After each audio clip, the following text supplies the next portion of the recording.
From the Newstalk ZB newsroom, this is Newsfix.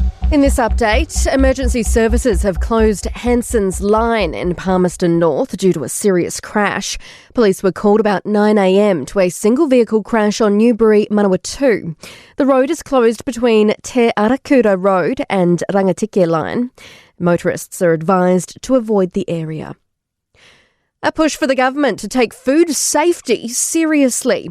A Salvation Army report shows more than a quarter of Kiwi households with children are regularly missing out on sufficient nutritious food.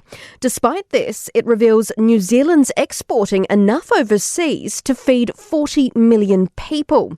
Salvation Army Food Security Manager Sonia Cameron says we need a strategy as we're lagging behind other countries. There's national food strategies happening in places like Australia, Canada, the UK. We are being the outlier here. One Dunedin resident has woken up $10 million richer after winning the must-be-won Powerball jackpot. 5 players share Division 1's million, and the must-be-won Powerball was to keep the rest of this month's jackpots smaller. Lachlan Rennie explains. Lotto NZ Chief Executive Jason Dallimore says having a smaller jackpot will make their incoming upgrade for the online platform and in-store terminals much easier. He says the changes include new terminals, a range of new instant Kiwi online games, and changes to mandatory spending limits. Dallimore says the changes will be in place by the end of the month. Overseas, and around 250,000 people are reported to have fled Gaza following Israel's intensified bombardment of the area. Israeli forces have stepped up their assault with heavier airstrikes targeting apartment blocks and large concrete structures. Forces say they destroyed a high-rise building that was used to advance and execute attacks against its troops. That's news.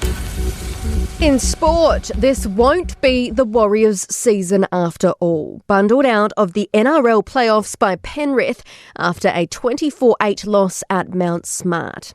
Poor execution was the Wah's undoing, but coach Andrew Webster says there's still a lot to like about their season. We've brought a lot of young guys through. I feel like our senior players have done a terrific job. I feel like we've handled adversity. We've stayed really tight as a group. This group is so well connected.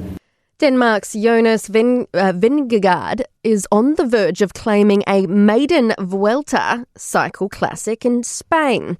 An 11-second win on the penultimate stage has given the 28-year-old a 76-second cushion heading into tomorrow's final stage to Madrid. And coach Scott Robertson concedes the All Blacks were woefully outplayed in a 43-10 crushing at the hands of South Africa in Wellington. For more news, listen to Newstalk ZB live on iHeartRadio.